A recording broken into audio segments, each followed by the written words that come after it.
Pag-usapan muna natin ang iyong gabi. Ikaw ang pahinga ko, mahal. Aking irog, sinta ko'y nawala sa isang sinakbo, simbilis ang agos ng ilog.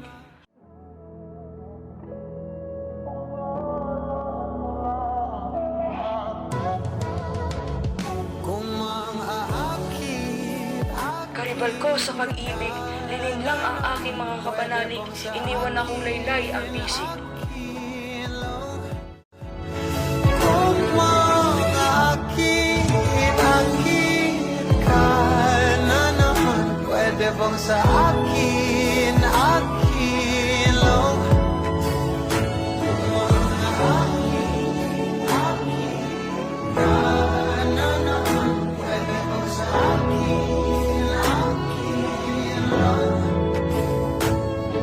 Isa lang.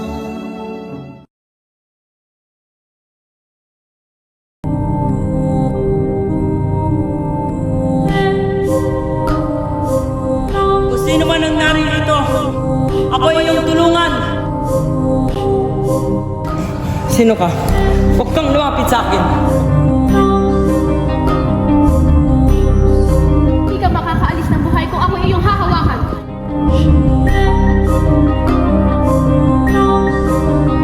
Ang tinig ng binat ay biglang nanahimik. Hindi kaya ay guni-guni lamang ang aking nagiginig?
Mga lapastang at pagkawalaan ninyo ako. Sino man ang naririto, ako ay iyong tulungan. Tulong! Sino ka? Saan ka nagmula? Kasama ka ba sa mga dumakip sa akin? Huwag kang lumapit sa akin!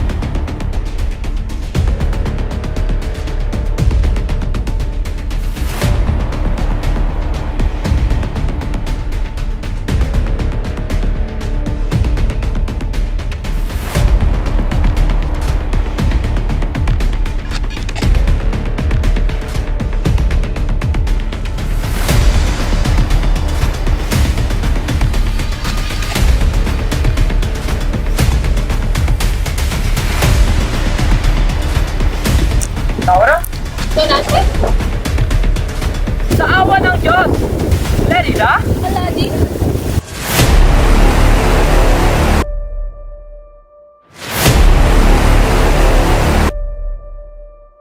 Mukhang ikaw'y nababali sa akin, anak. Meron ka bang kinakaharap? Oo!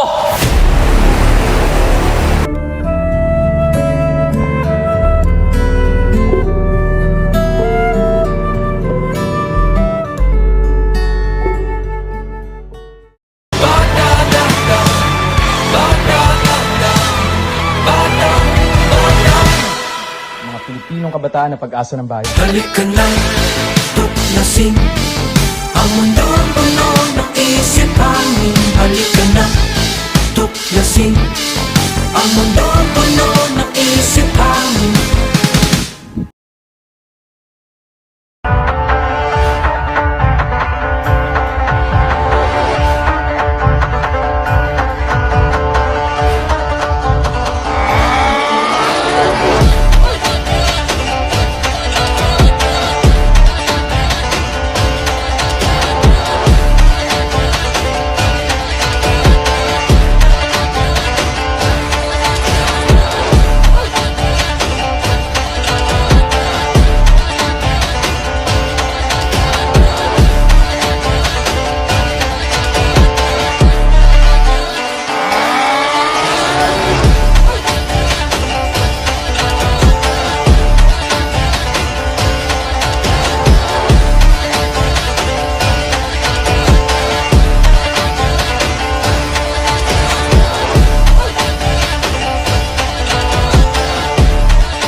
O Celia, aking Celia. Celiang isinilang sa Pandakan mula sa Bulacan, ganda niya'y tunay na masisilayan. Boses ng kay tamis, habang buhay ko'y ninanais. Ngiti ng aking tinatangi, tunay ngang katangi-tangi, nagbibigay buhay sa akin. Nasaan si Celia, aking irog? Sinta ko'y nawala sa isang sinakbo, simbilis ang agos ng ilog. Karibal ko sa pag-ibig, linin lang ang aking mga kapanalig, iniwan akong laylay ang bisig. Aking unang minamahal, sa isip ko'y tumatagal. Di makalimutang isang dalagang karangal-rangal. Nang dahil sa isang karibal na nagngangalang Mariano, ako'y silid sa bilibid. Presong maliit at madilim, tila naman ako'y nakagapos sa isang lilim.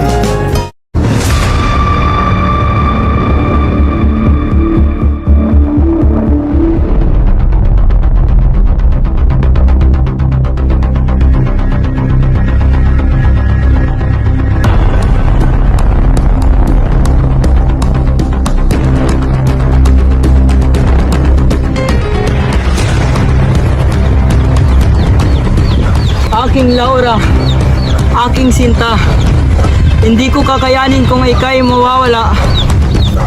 Taksil ka, Adolfo! Taksil ka, Adolfo! Taksil! Mga lapastang at pagkawalan ninyo ako! Kung sino man ang naririto, ako ay iyong tulungan! Tulong! Ang tinig ng binatay biglang nanahimik. Hindi kaya guni-guni lamang ang aking nadidinig.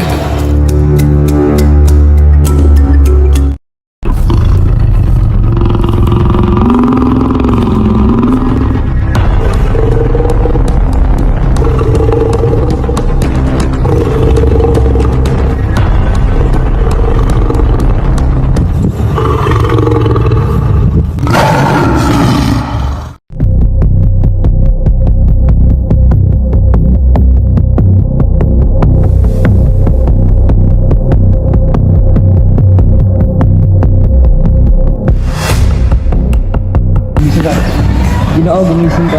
Gising! Sino ka? Saan ka nagmula? Kasama ka ba sa mga dumakip sa akin? Huwag kang lumapit sa akin! Kumalma ka, Ginoo. Kundi dahil sa akin, ika'y nalapan ng buhay ng mga leyon.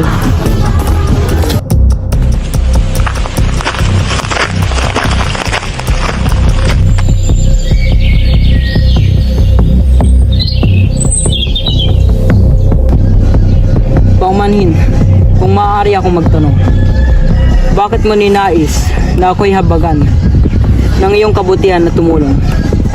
Sa tinig mong kaawa-awa, hangad kong malaman kung sino si Laura. Ako'y isinilang sa Kahariang Albania, bunga ng pagmamahala ni Duque Briseo at Duquesa Floresca. Ako'y ipinadala sa Atenas upang magsunog ng kilay. Briseo, intindihin mo ang aking pag-aalala.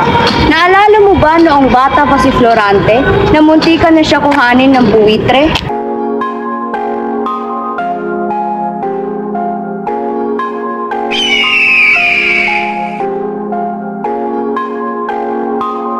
Walang duda ang iyong presensya, aking anak. Manatili ka muna dito upang hindi ka mapahamak. Ako'y pinapatawag lamang ni Haring Vincent. Tungo lamang ako sa kanyang palasyo.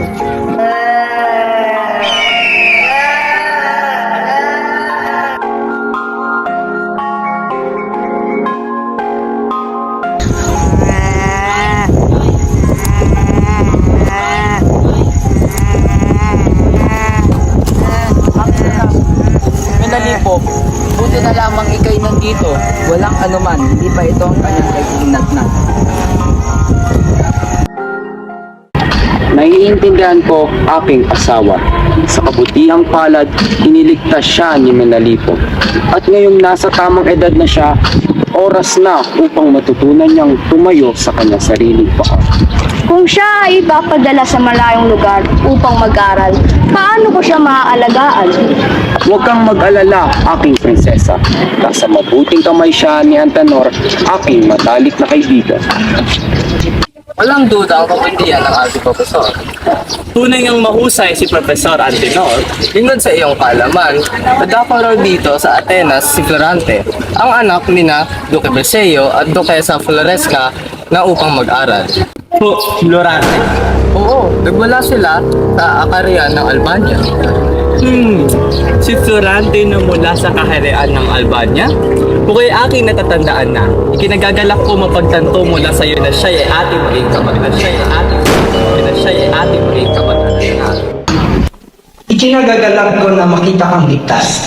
Ipinagtutuwa kong makasalubong pati mo at makikilala ng gurong kasimusin. At ito naman ang mga kamag-anan mo na sina Adolfo at sina Minando. Kusay-kusay ang kakayanan mo, kaibigan. Kung nakitang estudyante na kasing husay sa inyo. Ako dapat yan, Kino. Adolfo, ano ba nangyari sa iyo? Nataasan ka ba ng grado ni Florante?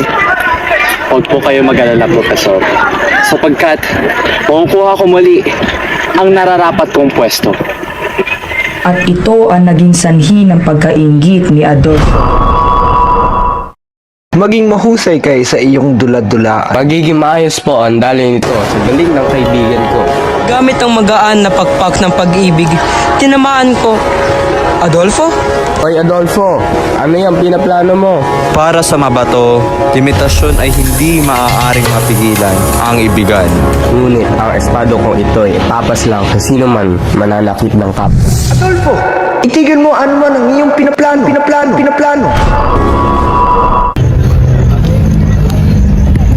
Itay, ano bang kulang sa akin?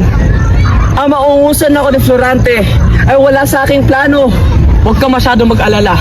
Sa iyong talento, ako ay may tiwala. Ngunit hindi maaari na maungusan ako ng sino man. Paano na lamang kung mag-iba na ang tingin ng iba sa akin na ang dating mahusay ay ngayon nayungusan na? Huwag ka mag-alala, aking anak. Kahit mahigitan ka pa ni Florante, ako'y naniniwala pa rin sa iyong mga kakayahan. Ngunit isa lang ang aking masasabi, Itay. Kundi, makakamit ko muli ang aking pwesto na nararapat dito sa Atenas. Florante, narinig mo na ba? Sa buong Atenas, ikaw ang nangunguna. Ha? Hindi ito kapanipaniwala. Ngunit kung totoo man, kailangan natin imbitahan si Adolfo upang tayo magkasalo-salo. Professor Antenor, ano na naman pandaraya ang namaganap muli rito sa Atenas? Kumalma ka, Adolfo. Huwag ka magpahinaan ng loob. Alam ko makakabawi ka muli. Adolfo, wala ka pala sa kaibigan ko. Natamo na niya ang iyong puwesto. Fernando, ikaw ay huminahon. Pagbati, Ginoong Antenor at Adolfo. Pagbati sa iyo, Florante, sa iyong natamo. Ngunit, huwag kang magpakampante sapagkat maaari kong makuha muli ang iyong pwesto. Ang pagiging una ay likas sa aking pagkatao. Florante, di naman itong mensahe na galing kay Duque Briseo.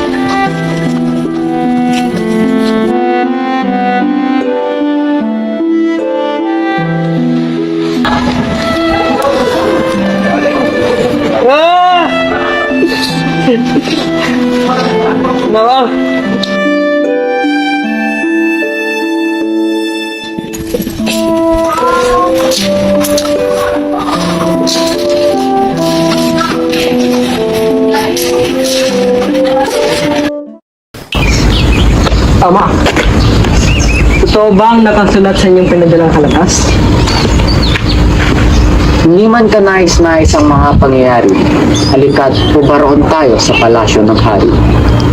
Ayusin mo ang iyong kasuotan, Florante, upang magmukha kang kaaya-aya. Ito ba ay talagang nararapat?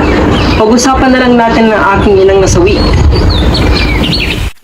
Pakumanhang Briseo, kung ngayon lang tayo nagtagpo muli, aking pahiwatig ang pakikidalamhati sa hindi inaasahang pangyayari sa iyong minamahal na ina.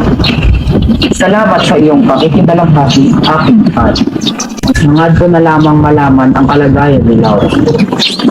Ang aking Laura ay pinalaking magandang dalaga, hindi ba? Kayo ba'y magkasing taong gulang ni Laura? Tama ka, aking ama. Magkasing edad kami ng anak. Pagbati sa prinsesa ng Kariang Albania, pinapakilala ko sa iyo si Florante, aking anak. Pagbati sa'yo, Florante. Makilala kahit aking kinaga.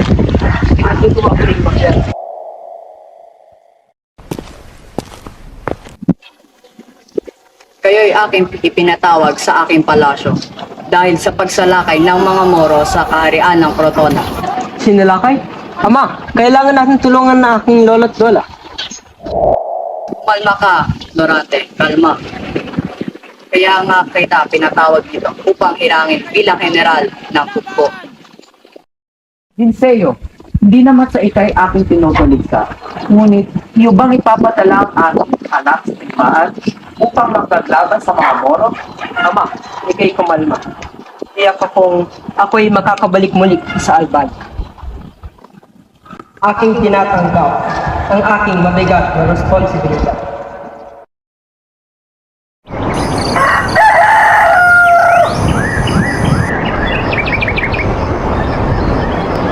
Mag-iingat ka sapagkat marami pa naghihintay sa'yo mula dito sa Albania. Ako ay may tiwala sa iyong aking kapabilidad. Nangangako akong babalik sa inyo, lalo na sa iyo, princess. Oh, Florante, sasama raw ako sa iyo, habilin ng hari. Halina sa lugar na Ensanyo. Aking binabati si Prinsesa Laura. Magbati sa'yo, Ginang Menandro. Pangako ko'y hindi papako, prinsesa. Pagkikita tayo muli.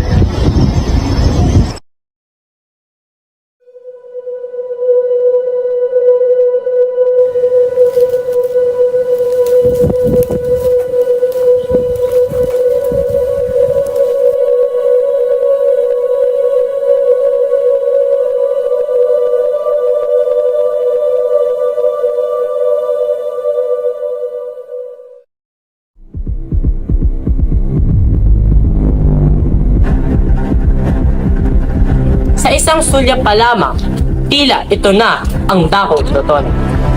Hindi ko alintana ang napakagandang kariang tila isang paraisong kasakop-sakop. Sa aking pagkakataon ng aking paligsahan, tunay ngang nasa Moro ang tunay na katanyagan.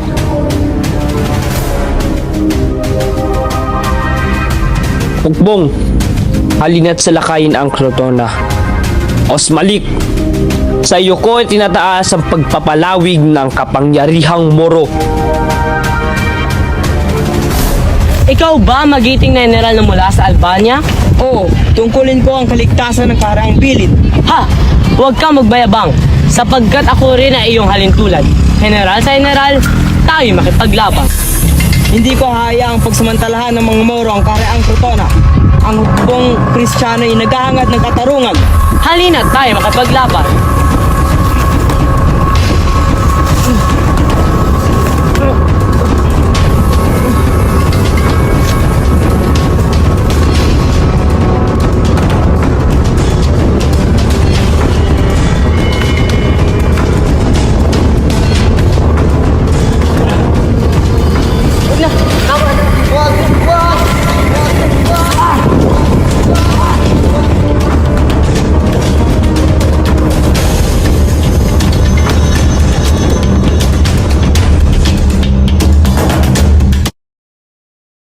Pinagkakatiwala ko sa inyo ang kapayapaan ng kahariang ito.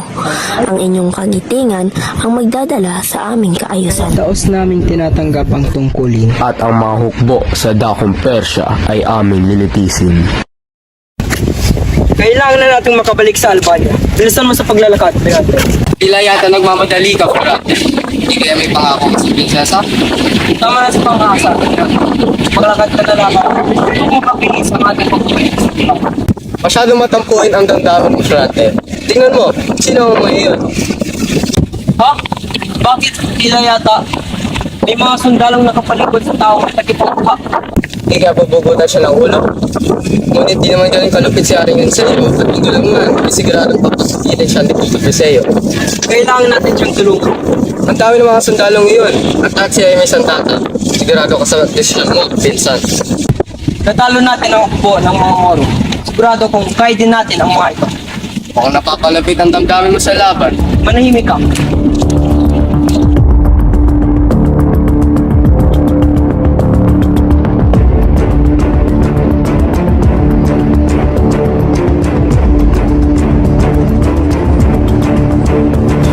Tulungan ninyo ako! Matagal na sobrang nakapalipot sa aking ulo! Palipot sa aking ulo!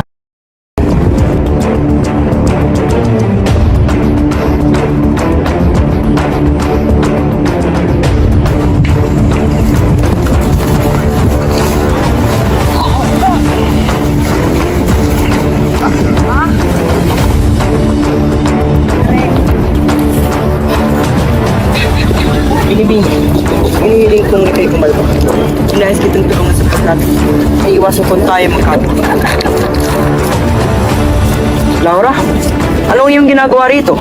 Florante? Hindi ba ikaw yung nararapat na nasa palasyo? Ikaw ba ay galing sa Crotona? Natalo mo na ba ang mga sundalong nagmula sa Persia? Halina't bumalik na tayo sa kaharian ng Albania. Kumalma ka, prinsesa. Ikaw muna yung magpaliwanag upang ikaw ay aking maitigan. Huwag na tayo magsayaw pa ng oras sapagkat ang aking nama ay nasa bilangguan dahil sa mga Morong napastangan. Mga Moro? Anong ginagawa ng mga Moro sa karaan ng Albania? Ano ba nangyari na ako'y nagpagdigma sa Crotona? Nung ikay lumisan papuntang Crotona, tayo ay sinalakay ng mga taga-Persia at kanilang pinakulong sina Haring Linceo, Duque Brescio at ang kapatid ni Conde Sileno. Tayo nang magtungo sa Albania upang paalisin ang mga Moro at iligtasin na Haring Linceo. Linceo, aking kaibigan, ano ang iyong masasabi sa aking nararamdaman? Nanalo na kaya ang aking anak sa laban? Ako'y patuloy na nanalangin na ang tagumpay ay kanyang sasambitin. Hangarin ko na lang, nagampanan niya ang kanyang tungkulin. At ang mga hukbong Persyano ay kanyang dadakipin. Naway ang kanyang katapangan ang magdadala sa kanyang bantugan. Linceo!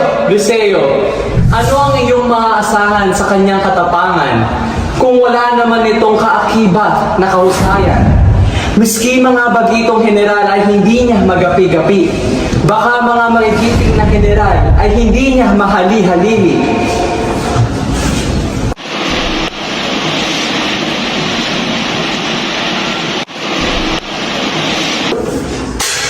Nagawa mo pang punahin ang general ng ating hukbo. Kahit ano ang iyong sambitin sa kanyang pagkapanalo, ako ay nakakasigurado. Huwag kang puro salita, Adolfo. Tumulong ka na lamang upang tayo'y makalaya. Ama, kumusta ka na, Ama? Ano ba ang nangyari sa Albania na ako ngayon sa pagkimas? Pasensya na ako. Hindi ko agad nalingap ang may pangangailangan sa sulat ko. Magantay ka lamang at hanapin ang susi sa iyong sedya.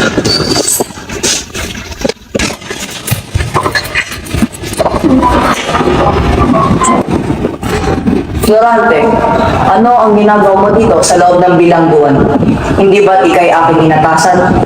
Nagtumungo sa Crotona at tulungan ng iyong mga ninuno. Pambihira talaga ang galing ng isang magnanakaw na tulad mo, Florante. Ang umupit sa aking pwesto. Tataka-taka pa ba kung sino ang nakatalo sa mga Moro? Kundi ang nag-iisang anak ni Duque Brescio. Huwag mo pa rin ba matanggap na ikaw ay aking natalo? Ang pinalis ka sa Atenas ay tila wala ka atang natutunan. Aking anak, di ka ba sinaktan ng mga Moro sa kastangan? Anak ni Duque Brescio, ako'y nagpapasalamat at iyong pinakitaan ng mabuting kalooban ng aking minamahal na Adolfo. Sileno, sapagkat likas na mapagmalasakit ang aking anak, kaya kahit na si Adolfo na pakundangan ay tinulungan niya sa oras ng pangangailangan. Kaya binabantaan kita, turuan mo ng tamang asal si Adolfo. Sapagkat kapag ito'y naulit, hindi ko na ito palalampasin. Huwag ka masyadong seryoso, Brescio. Sapagkat masusunod pa lamang sina Adolfo. Maaaring sa pagtanda nila ay maayos ang kanilang pag-usapan na lamang natin ang magandang gantimpala kay Florante sa matagumpay niyang pakikidigma. Maaari mo ba akong payaang tumungo ng Etolya upang iligtas ang mga sinalakay ng Turkong mandirigma? Florante, ang kasal niyo ni Laura ay nalalapit na. Sigurado ka bang nais mo pang lumisan ng Albania? Hindi ako titigil sa pagdigma hanggat may mga taong kaawa-awa. Ikaw nga ay tunay na pinalaki na mabuti ng iyong ama. Kung iyan ang iyong pasya, ano pa ba ang magagawa? Salamat sa hari.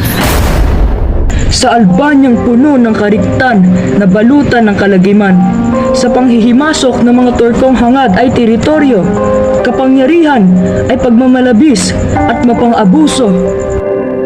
Ako si General Meramoli mula sa Dakong Turkiya. Aking giting nalulusubin ang malawak na karean ng Albania. General, aking nauunawaan ang iyong silakbo ng matindi mong nais. Ngunit hindi ko hahayaan na ikay lumabis. Tila'y tumitikas ang puwersa ng Albania. Ngayon, ipakita mo ang kakayahan mo sa amin. Albania ang hindi kasindak-sindak. Sa duloy na sa amin ang halala. Huwag kayong pasindak sa dalang aura ng ating kalaban. Huwag kayong matakot. Laban! Laban!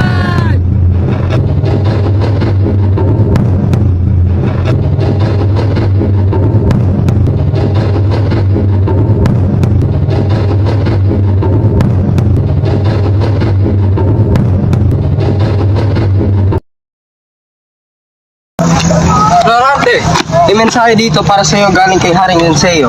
Bigay mo sa akin. Yung mensahe aking babasahin. Florante, aking manugang, nagkaroon ng hindi inaasahang pangyayari sa kaharian. Bilang iyong hari, ikaw ay aking inuutusan na magtungo pabalik ng Albania nang wala sa oras. Iyong bigyan tuon ang iyong bansa sapagkat kinakailangan ka rito. Hindi mo kinakailangan magsama ng maraming kawal sapagkat ikaw ang tanging hanap. Menandro, ikaw muna ang bahala sa digmaang di mo wala-wala. Huwag mong papabayaan ang hukbong tumutulong sa ating bayan. Ako muna nililisan para sa aking mahal sa buhay.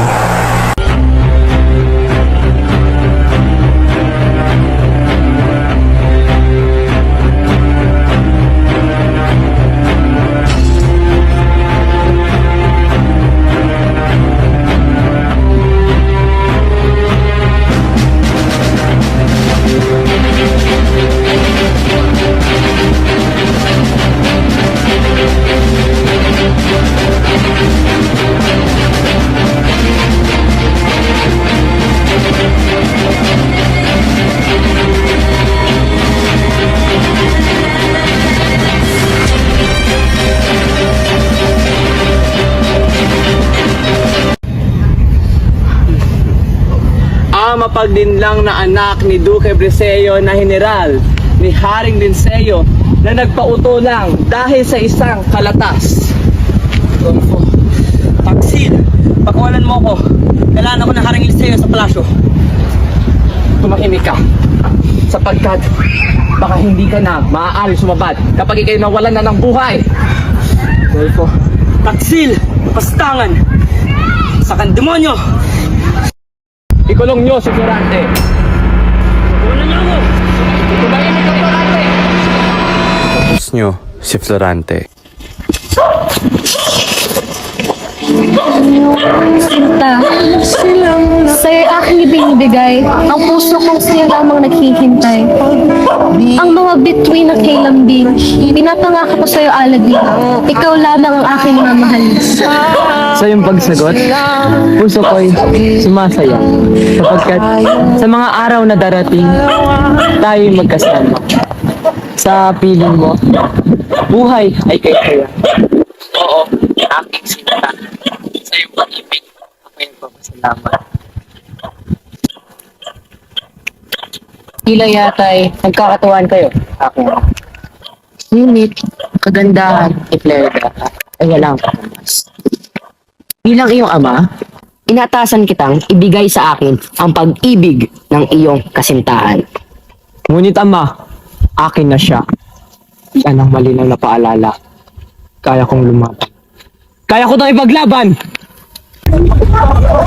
Mamili ka, aking anak. Bibigay mo sa akin ang damdamin ni Florida o ikaw ay aking papaslang. Sa pag-ibig, ako'y maninindigan. Hindi ko basta-basta bibigay ang pag-ibig na sa akin lamang.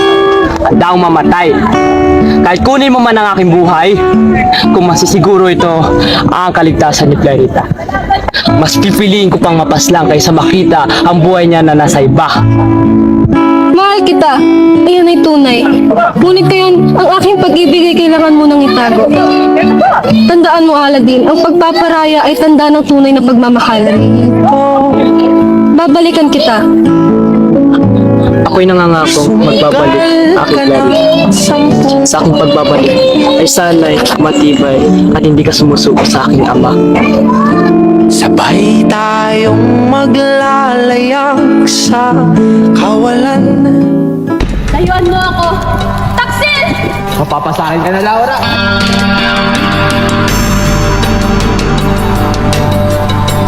Layuan mo ang binibini!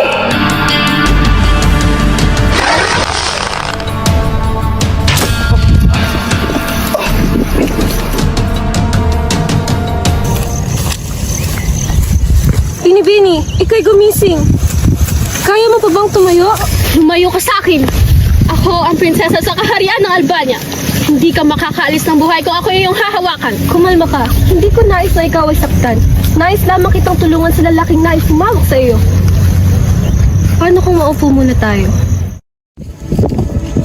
Ano ang rason bakit napadpad ka sa mapanglaw na gubat, prinsesa ng Albania? Ako si Laura, ang anak ng namayapang hari ng Albania, si Haring Linceo. Ang lalaking iyong pinana ay si Conde Adolfo, ang taksil na nandaya sa aking iniibig na si Florante, anak ni Duque Briseo. Kanyang pinapugutan ng ulo ang aking ama at tandukin ng walang awa sapagkat hindi niya matanggap na mayroon siyang pagkukulang. Taksil, baka yan rin ang tingin sa akin ng aking minamahal na si Aladdin. Tunay ang iyong puso. Bulag si Aladdin kung ikaw ay kanyang pagtangkaan. Salamat sa pagpuli. Kaming dalawa ni Aladdin ay nagmahalan, ngunit ako'y napansin ng kanyang ama, Sultan Ali Adab. Pinapili ako ng sultan. Kung ang buhay ni Aladdin ang kanyang pupunin o ang aking pag-ibig. Wala akong nagawa, kaya't aking isinuko ang aking sarili. Nang mabalitaan kong nakalaya na si Aladdin, ay hindi ako nagtangkang lumayas ng palasyo. Kinalugod ko lahat ng lupa, hanggang sa makarating ako sa mapanglaw na gubat. At ikaw ay aking nadatnan, na nasa awa ni Conde Adolfo. Magkaawaan ka ng Diyos, mahanap mo rin siya balang araw.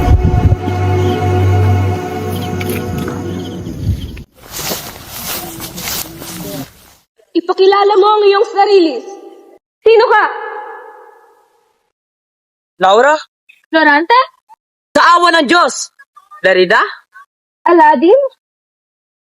Prinsesa, tila yata ang gubat na iyong bagong pahingahan.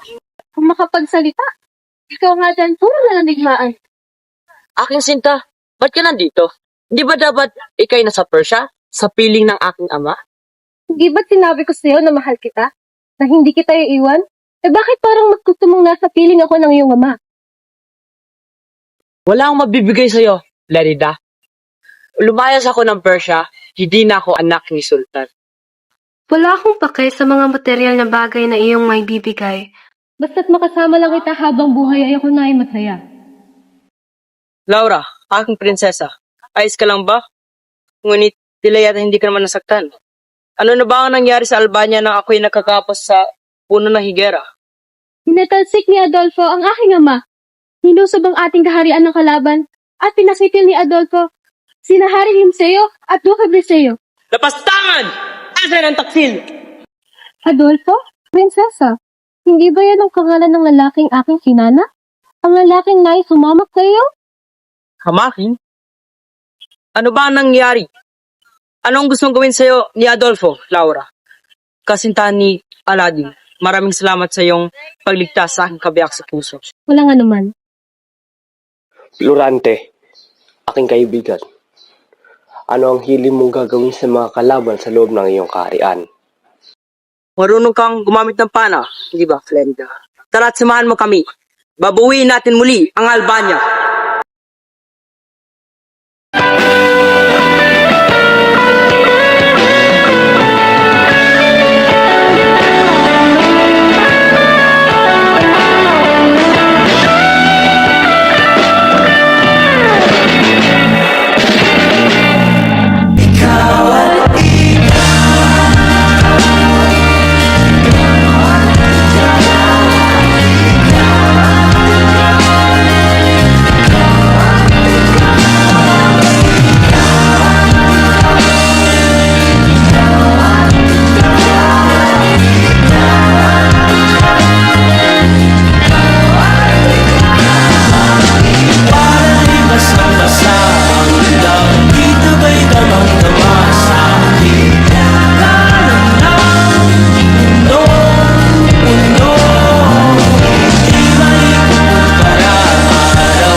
Magandang araw sa inyong lahat.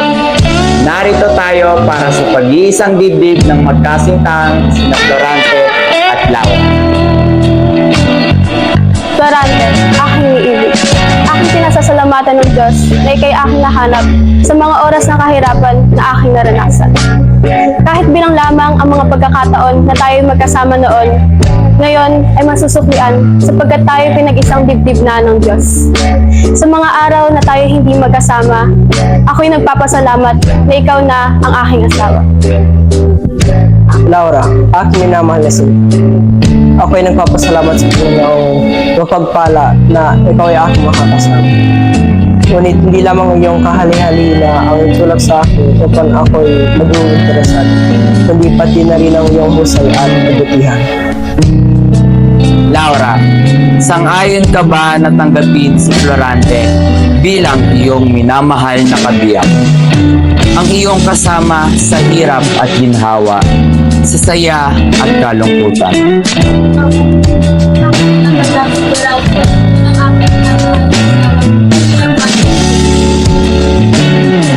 Florante, iyo bang tinatanggap si Laura bilang iyong binibigyang dangal sa kahit anumang problema na tatahaki, sa ginhawa man o sa hirap? Ako'y tumatanggap na ito bilang ang mahal at aking naman kasawa. Kung gayon, kayo ngayon ay aking pinag-iisang dibdib.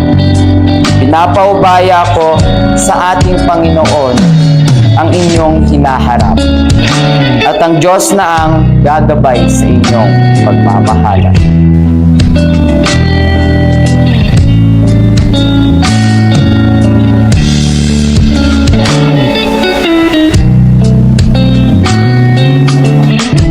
Viva Florante! Viva Laura! Viva Florante! Viva Laura!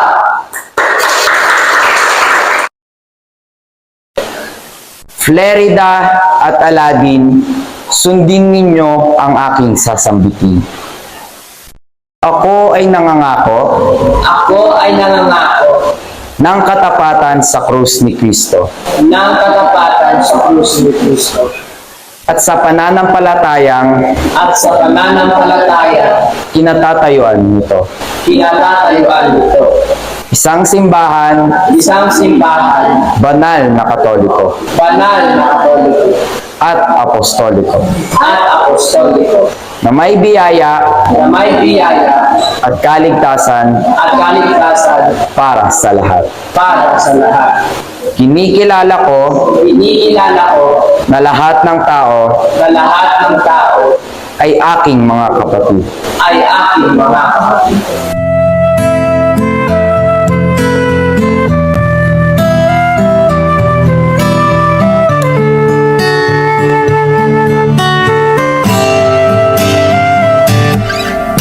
Tungalay kong arana para sa dalagang walang kasing ganda.